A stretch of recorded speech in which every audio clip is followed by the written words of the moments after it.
And we are back to What Did AI Say? At VickyL-4AI on YouTube. Thank you so very much for coming back to the podcast. If you haven't already, please like and subscribe. Gratitude is always the attitude. Before we jump into today's episode, which is 125, before we jump into today's question, let's do a quick recap because this is a continuation from our previous episode, number 124, where we got into the robber barons and how they took control of medicine and turned it into a science thing, but nobody was a scientist or a doctor and all of that. So in that episode, Chatgpt's AI librarian suggested that we do a deeper dive and ask a question. And I thought about it and I actually liked the question, so I went ahead and asked it. And so that's how we are here at episode 125. So what was the question that the Chatgpt AI librarian suggested that we ask? Here we go. Why were the Rockefellers and other wealthy philanthropists like Carnegie so interested in reshaping medicine in the first place? Okay, and we're going to start with ChatGPT's answer as we always do. The short answer is that they were not simply trying to control medicine. They were part of a much larger progressive era project to modernize American society. And medicine looked like one of the areas most obviously in need of modernization. So, our robber barons wanted to modernize medicine because it looked so discombobulated. And it looked like one of the areas most obviously in need of some help. But there are several layers to why wealthy philanthropists such as John D. Rockefeller and Andrew Carnegie became so deeply involved. 1. Medicine looked scientifically backward. So to them, medicine looked scientifically backward. Around 1900, American medicine was a remarkably fragmented field. There were medical schools with very different admission standards, little laboratory training, inconsistent clinical education, and many proprietary schools that essentially operated as businesses. The Carnegie Foundation's later description of the situation emphasizes the enormous variation among the 155 medical schools operating in 1910. I just want to make a comment on this because this seems to be something that is a underlying factor for different. Okay, I'm not going to go that route. This seems to be an underlying factor that people don't really focus on, and it is variation. And why the 1%ers always focus on getting rid of variation. That is concerning. And that is something that I don't hear people talking about. It's not just variations. For me, I believe that variation is good. It's very good. It is extremely good because variations allow you to see things differently from different lenses. And that is extremely important. I interact with different people because I want to see things from their lens. Now, to not want to have variation at all, especially in the medical field, to me just seems dangerous. And thank goodness there's a world with over 200 different countries that still have variation in medicine and do things differently. Thank goodness for that, because I believe that in certain institutions, especially medicine, variation is required. Most definitely.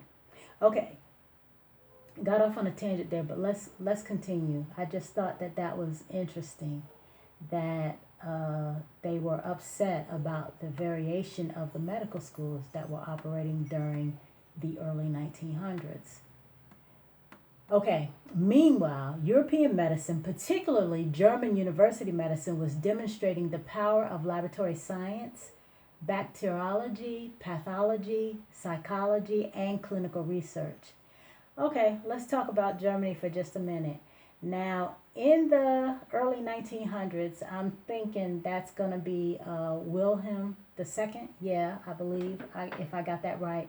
I don't remember details a lot or very well, so forgive me if I got that wrong. But if I'm not mistaken, Germany at that time was authoritarian, was an authoritarian constitutional monarchy. And so keep in mind that Rockefeller and Carnegie looked at this and said, ooh, we need to do this. And it's so funny to me because right now there are some socialist people in the United States who are getting into office, and everybody, so many people are like, oh my God, socialists, oh my God, communists. But excuse me, modern medicine was taken from Germany, authoritarian monarchy. That's where we got that, how our system works now. Now, lucky for Germany, Wilhelm had to abdicate his powers and flee the country in probably somewhere around 1918, 1920. So lucky for them that I'm sure all that he done to include what he did in their medicine field got tossed out or was definitely over revamped to something that was usable. Unfortunately for us, we're still working in the confines of what Rockefeller and Carnegie developed, the science of medicine. Okay, let's continue. To people like Rockefeller's advisor, Frederick T. Gates, ooh, that's questionable. Is that any relation to Bill Gates? Okay, we'll have to do a deeper dive into that. And Carnegie Foundation President Henry Pritchett, this presented an obvious opportunity. Of course it did. If science could transform medicine, why not reorganize the institutions that train doctors around science? Their science, unfortunately. That thinking produced Abraham Flexner's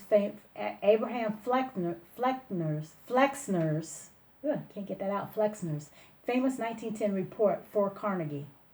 Now keep in mind, Flexner is an educator, and I have utmost respect for educators, but he wrote a report having to do with medicine that changed the entire medical field at that time. He's neither a doctor nor a scientist, so we have to keep that in mind. Okay, let's continue.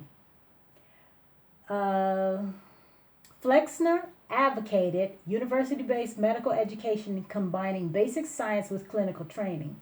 And keep in mind, I'm not saying that combining science and clinical training is wrong. I'm not saying that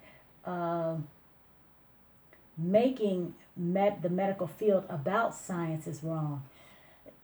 What I'm saying is that when it is hijacked for profit, it becomes dangerous. And that's what we have currently, a very dangerous situation that was hijacked for profit and is maiming, harming, and in some cases killing people. And the conditioning behind it is so ingrained that many can't uncondition their minds and realize that real people in real time are suffering real life consequences for different types of medications and vaccinations. And I'm sorry, that comment about 100,000 need to die for millions to live is bullcrap. That is bullcrap. That is not acceptable. It's not acceptable for baby food. It's not acceptable for cars. It's not acceptable for child seats. So why in the world would it be acceptable for something that is being forced upon everyone? It can't be. It can't be. If science is really working, then science should have already determined what DNA markers already have an intolerance or a allergy to heavy metals. If you're using heavy metal adjuvants in these vaccines, then figure out which genetic profiles have the allergies, so that those people and their families, to include their children, do not take the vaccines that have the heavy metal adjuvants in them. How hard is that? That seems to be simple science to me, but it hasn't been done. And I believe it hasn't been done because science and medicine are not the objective. Profits are. Don't shoot the messenger. Okay, let's continue. That thinking produced. Wait. We already said that. Okay. Philanthropy was becoming a way of solving systems, not just helping individuals. You hear that? Philanthropy was becoming a way of solving systems, not just helping individuals. I would actually interject that philanthropy has become a way of hijacking systems, not just helping individuals. This is an important distinction. Traditional charity might have meant giving money to a hospital or helping poor patients. So traditional charity might have been giving money to a hospital and allowing that hospital to do its own testing and its own scientific research for its own needs in its own community. The new mega foundations increasingly thought in terms of institutional engineering. Now, when you get into the institutional engineering and you force it upon everyone, then again, no more variation. No more variation. And that is dangerous. Very dangerous. Okay, let's continue. Find a major social problem, identify its institutional causes, fund experts to study it. That's an issue. Fund experts to study it. Who's experts? Create model institutions, train a professional workforce, persuade governments and universities to adopt the model. Why must you persuade governments and universities to adopt the model? For profit or to help people? Replicate it elsewhere. Medicine was therefore attractive because changing medical education could change the entire medical profession, which is exactly what they did and what it did. So we have two industrial tycoons and an educator who changed the entire medical profession. That's pretty scary. Medicine was therefore, okay, we already said that. Rockefeller philanthropy subsequently poured enormous resources into medical schools, public health, and biomedical research. A Rockefeller annual report, for example, explicitly describes its transition toward making medical research and advancement of knowledge a central objective. 3. Rockefeller had a particularly strong interest in public health. There's a fascinating economic dimension here. And let's not forget what we learned in our prior episode, that Rockefeller himself preferred alternative medicine, which is insane to me. Okay, let's continue. There's a fascinating economic dimension here. Did we already read that? Rockefeller's philanthropy initially became heavily involved in hookworm eradication in the American South. Hookworm caused anemia, weakness, and reduced people's ability to work. Rockefeller's public health organizers therefore saw disease control partly as a means of increasing the productivity of the population. Okay, and that I can definitely understand, and I support that. But again, you can't force one product on the entire population and expect it not to cause issues with a great deal of people. And you don't just dismiss those people because it's for the good of the masses. We don't do that in anything else. Why do we get to do that in medicine? That's the part I don't get. That illustrates something important about the world view of the period. Health, economic productivity, education, and social modernization were increasingly treated as interconnected problems. I get that. That to me seems like a logical thing to come to when you start thinking in these terms. So I completely get that. A healthier population was not merely a humanitarian objective. It meant fewer people unable to work, greater economic productivity, fewer epidemics, a more stable workforce, better functioning cities, and ultimately a more modern industrial society. So Rockefeller's interest in medicine was simultaneously humanitarian, scientific, institutional, and economic. They genuinely believed in scientific progress. It's easy looking backward to interpret everything as cynical manipulation. That would miss something real.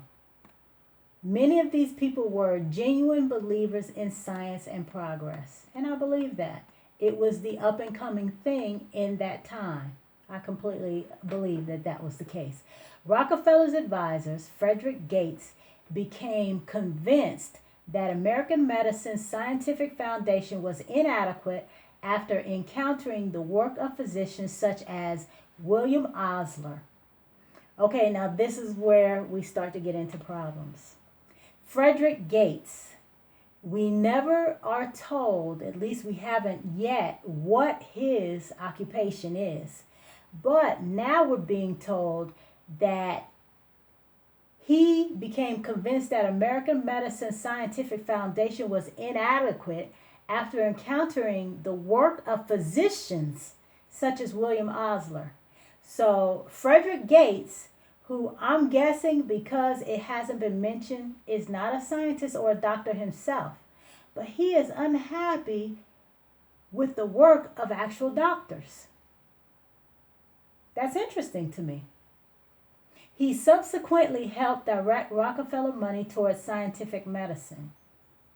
Carnegie's Henry Pritchett similarly believed that medical education was fundamentally an educational problem and commissioned Flexner to investigate it.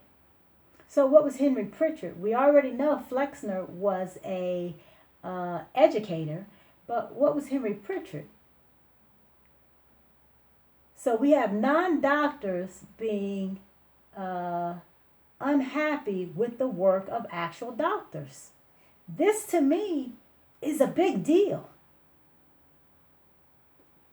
Okay, so their basic philosophy was something like this. Modern science, better universities, better doctors, better health, better society. Okay. And in many respects, they were right. The transformation produced enormous advances in medical education, research, and clinical medicine. I don't doubt it. Number 5. But philanthropy also gave them enormous influence over what counted as legitimate medicine. Chatgpt just said that. Chatgpt just said that. That is exactly right. Let's read that again. Point number 5. But philanthropy also gave them enormous influence over what counted as legitimate medicine. So let's go back to what I mentioned earlier. When you make a statement that it's okay for thousands to be injured, maimed, or killed so that millions can live and be healthy, to me, that is not legitimate medicine. It is not okay for thousands to die so that millions can live. That is not okay. It has never been okay in anything else. It's not okay for thousands to die in car accidents, in cars that are not safe enough. It's not okay. It's not okay for thousands of babies to die from baby food that has something in it that it shouldn't. It's not okay for thousands of pets to die from pet food that has something in it that shouldn't be. But it's okay for millions to die or be maimed from vaccines so that millions can be saved. No, no, no, no. That is not legitimate medicine. But we've been conditioned to believe that it is. Okay, this is where the story gets complicated. Oh yeah, I believe. The Flexner reforms didn't merely raise standards. They helped establish a particular model of medicine as the dominant one. Let's read that again. The Flexner reforms, remember, Abraham Flexner is a educator, not a doctor or a scientist. I gotta keep saying that. I just gotta keep saying that. His report didn't merely raise standards, they helped establish a particular model of medicine as the dominant one. How is that possible? Let's continue. University and laboratory science, standardized medical curriculum, hospital-based clinical training, and professionally licensed physicians. That model marginalized or eliminated many competing approaches and institutions. That's not a good thing. That is never a good thing. Monopolies are never good. Never. So this is where we begin our monopoly. That model marginalized or eliminated many competing approaches and institutions. That's a monopoly. Proprietary medical schools declined dramatically, while biomedical science became the dominant intellectual foundation of American medicine. And there were serious costs. The reforms disproportionately harmed black medical education. Flexner recommended closing most black medical schools, while Rockefeller funding was overwhelmingly concentrated in white institutions. One recent historical analysis estimates that between 1902 and 1919, the Rockefeller General Education Board gave $123 to white medical schools for every $1 given to black medical schools. So the transformation was simultaneously a huge modernization of medicine and a consolidation of institutional power that reinforced racial and class inequalities.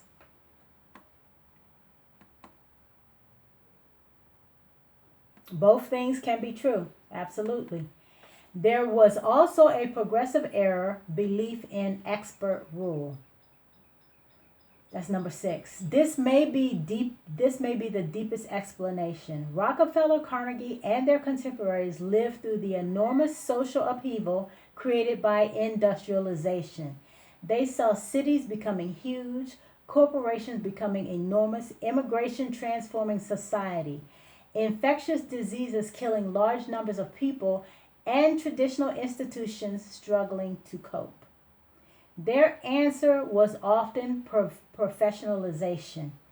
Instead of relying on traditional healers, local practitioners, amateur administrators, political patronage, small charitable institutions, they wanted experts, university, laboratories, professional administrators, standardized credentials, centralized institutions, measurable outcomes. The Rockefeller-backed public health movement explicitly sought to create a new professional public health workforce because existing local health officers were often poorly trained and politically appointed. I have to disagree with that, but whatever. Let's continue. In that sense, reshaping medicine was part of a much broader transformation of American society from local, decentralized, and relatively informal systems toward professionalized, scientific, and bureaucratic ones. So they say politically appointed for the poorly trained local health officers, but it was okay for these new ones in the transformation to be bureaucratic. Number 7, and philanthropy itself gave wealthy families unusual political power. There's an important paradox here. Rockefeller and Carnegie had accumulated fortunes on a scale almost unimaginable at the time. They couldn't legitimately govern medicine. They weren't elected officials. They didn't have to legitimately govern medicine because they modernized it and shaped it exactly how they wanted it. But they could do something arguably almost as consequential. They could decide which institutions, ideas, and researchers receive millions of dollars. Exactly. That meant private wealth could influence the direction of public institutions. Let's repeat that. Ding, ding, ding, ding, ding. That meant private wealth could influence the direction of public institutions. A university might remain formally independent while becoming dependent upon philanthropic funding for a laboratory, medical school, faculty positions, or research programs. So the philanthropists weren't necessarily sitting in a room saying, here's how American medicine will work. The mechanism was subtler, much subtler. Fund the institutions and people whose vision of medicine you believe in. Their institutions succeed, governments and other universities imitate them. The model becomes the norm. See how dangerous that is? That's why the Rockefeller-Carnegie story is historically important. One major misconception worth avoiding. Let's see what they think it is.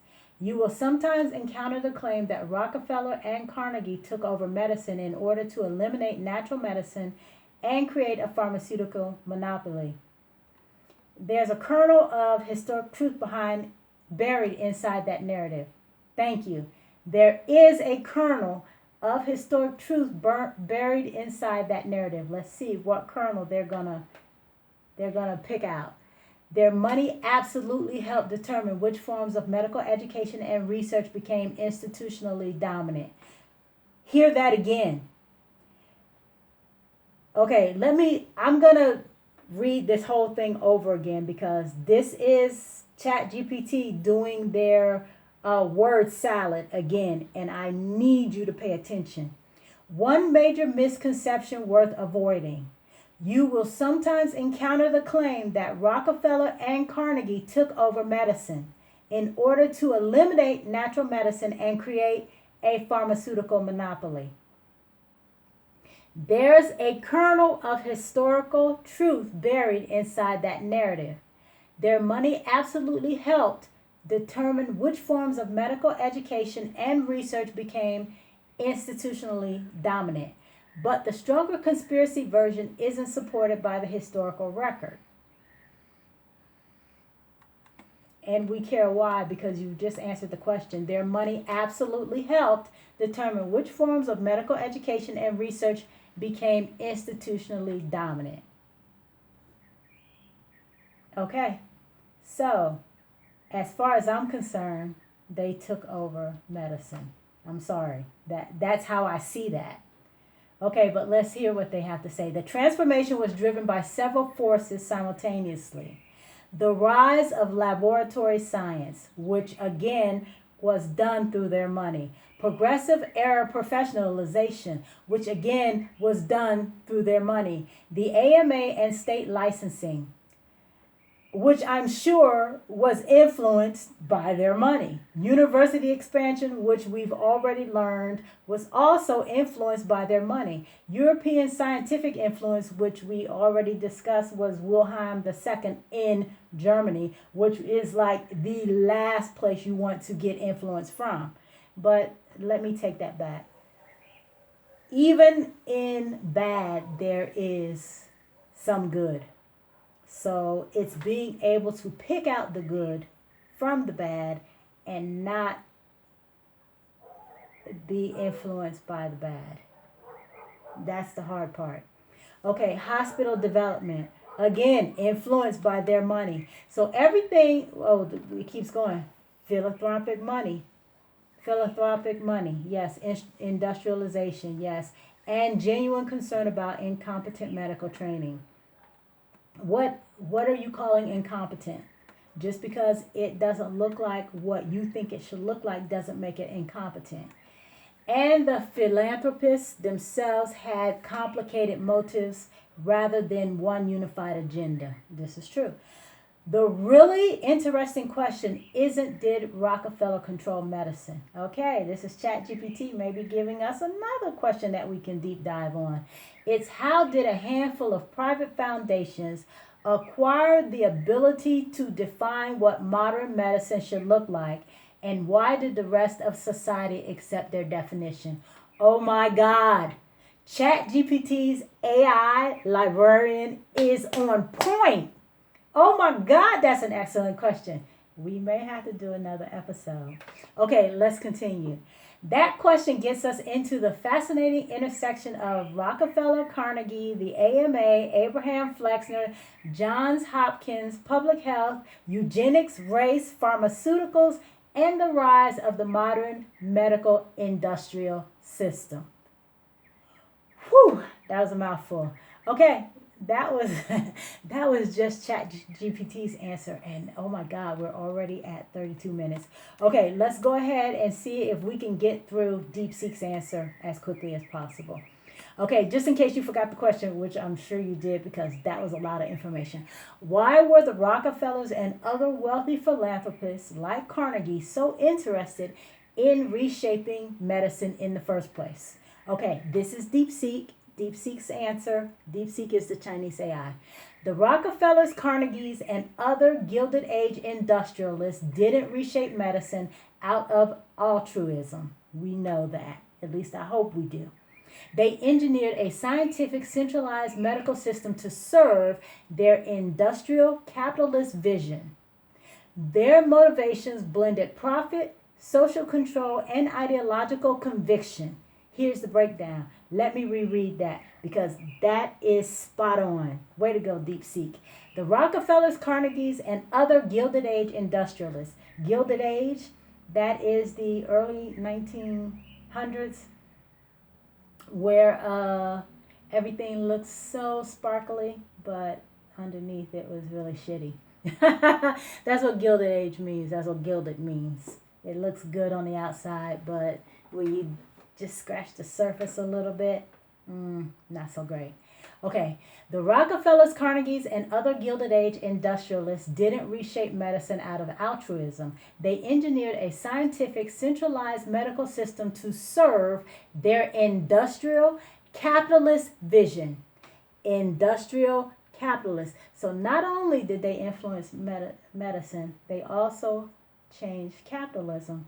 They industrialized it. And that's something else we're going to have to get into. We might be on this subject for a minute. Vision. Their motivations blended profit, social control, and ideological conviction. Here's the breakdown. Okay, let's get to it. 1. Economic efficiency and worker productivity. Sick workers lost profits. Industrialization required a reliable, efficient workforce. Disease reduced productivity. For example, malaria in southern factories, tuberculosis in crowded cities. Solution. Invest in disease eradication. Rockefeller Foundation's hookworm campaign and workplace medicine to minimize downtime. Okay. So they took an interest in medicine, population wise, to negate the downtime in their manufacturing uh, plants. I get it. Two, monopolizing knowledge and markets. Patents equal profit control. Natural remedies, herbs, traditional cures couldn't be patented. Listen to that. This is why those variations, those 155 variations in the medical field that ChatGPT talked about earlier, this is why they didn't like it. Because natural remedies could not be patented. They couldn't make money off of that. But Rockefeller synthetic oil derived drugs could be. Rockefeller Standard Oil supplied a petrochemical basis for aspirin, plastics, and antibiotics. Vertical integration. From oil wells to pharmacies, Rockefeller interests controlled the entire chain. Raw materials, petrochemicals, drug manufacturing, squib pharmaceuticals, distribution, hospitals, medical schools. See how that worked there? Getting the big picture here? So let me just interject for a minute. So when you hear people talking about it's about the science, it didn't start out being about the science. It started out being about profits.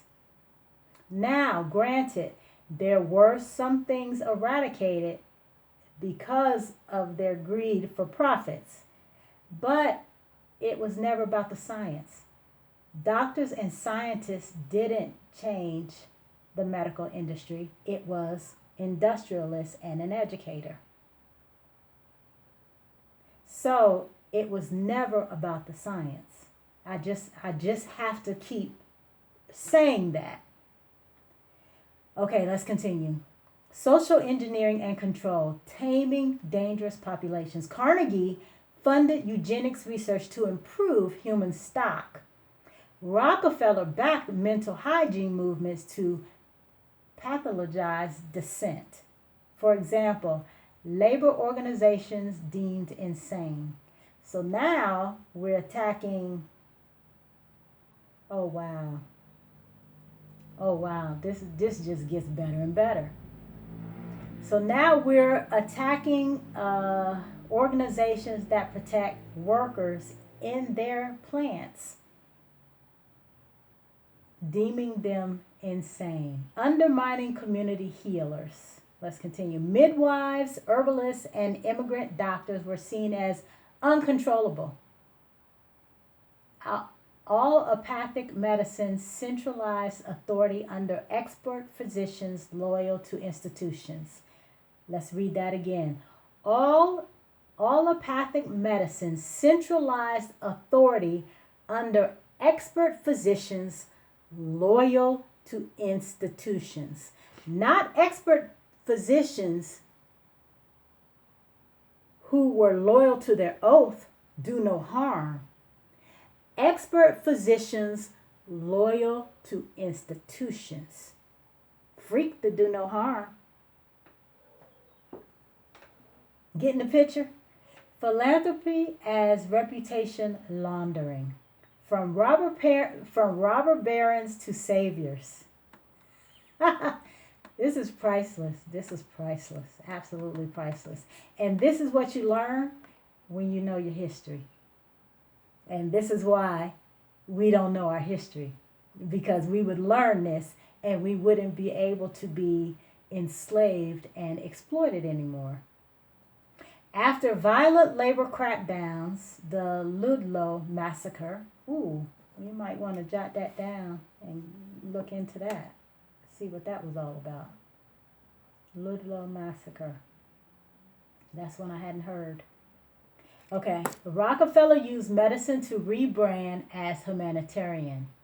The best philanthropy is constantly in search of finalities, a search for cause, and attempt to cure evils at their source. John D. Rockefeller Jr. Oh, that was his saying. The best philanthropy is constantly in search of finalities, a search for cause, and attempt to cure evils at their source. Tax avoidance.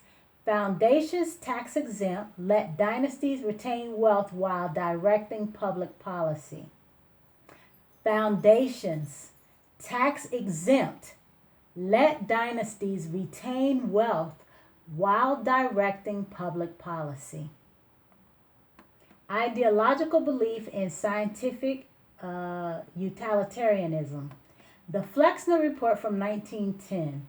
Funded by Carnegie and Rockefeller, it declared allopathic medicine the only scientific approach.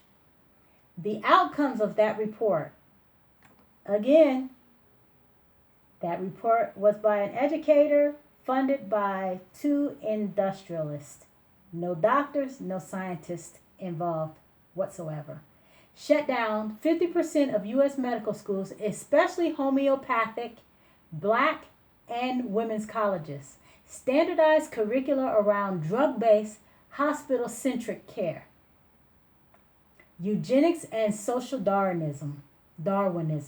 Rockefeller funded the Kaiser Wilhelm Institute. Look at that. Kaiser Wilhelm. He is the German dictator, or should I say authoritarian, that they got this whole idea from to begin with.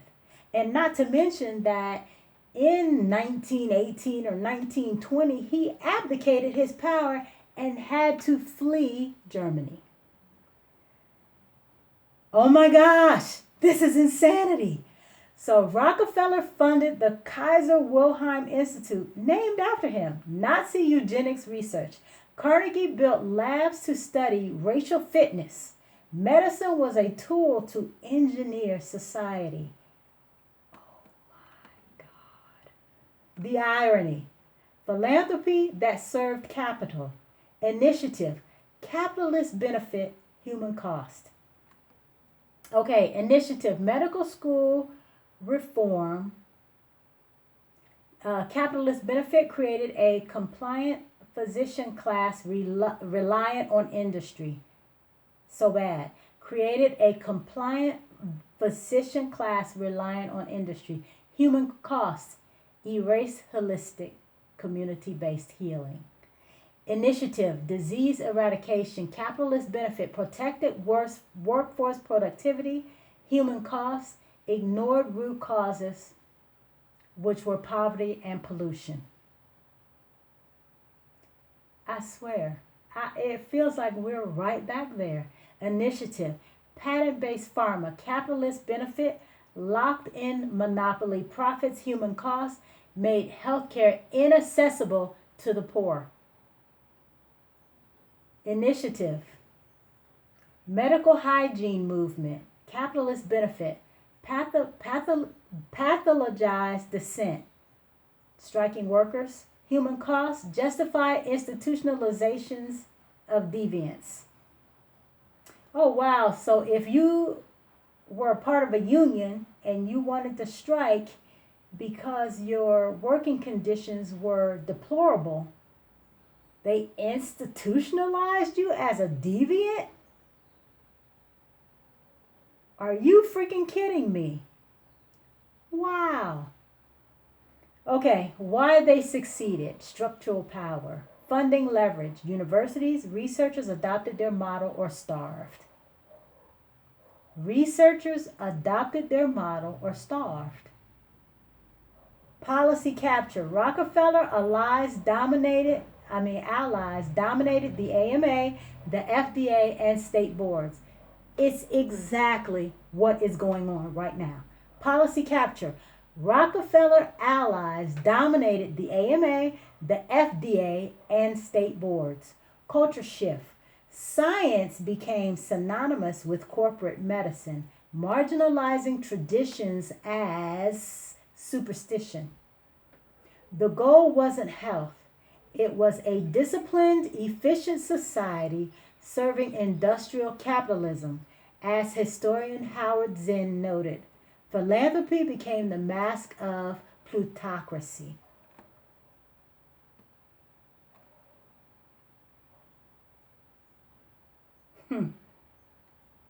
Wow. Wow. Let's read that again because that is Deepseek's final thought. Why they succeeded: structural power, funding leverage. Universities and researchers adopted their model or they starved. Policy capture. Rockefeller allies dominated the AMA, the FDA, and the state boards.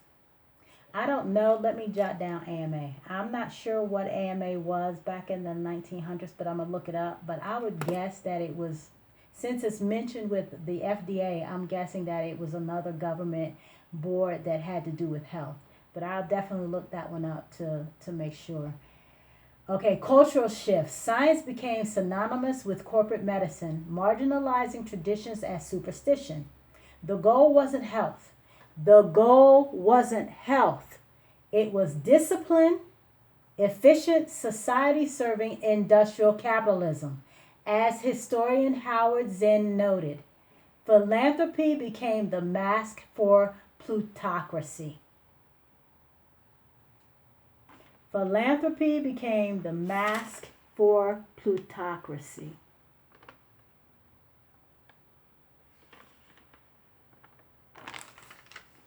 Okay, that was Deepseek's final thought. Whew, that's a long one. Okay, let's go ahead and how does any of this affect our daily lives?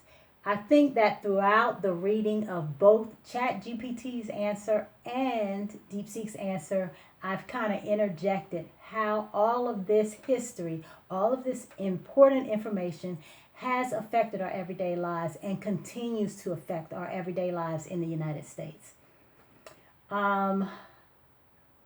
Let's go ahead and move to our positive saying for this episode.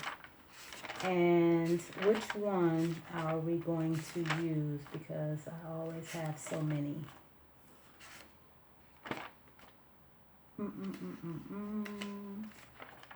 Did that one.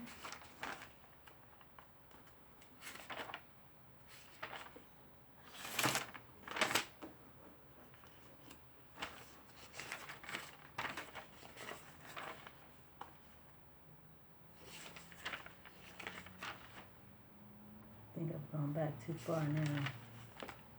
Let's start here again. I thought I had one that I had selected and put something beside it to help me to remember it.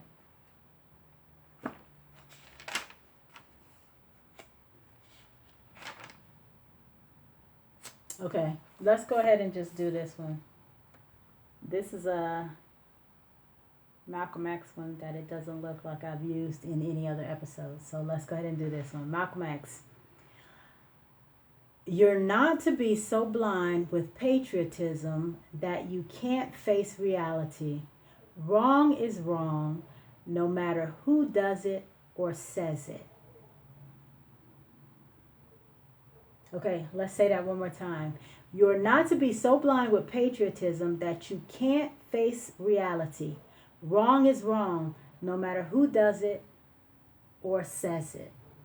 Okay, that is this episode number 125 in a nutshell. And thank you so very much for giving me almost 49 minutes of your time. Again, if you haven't already, please like and subscribe to the podcast. We the people have the power. See you next episode. Peace.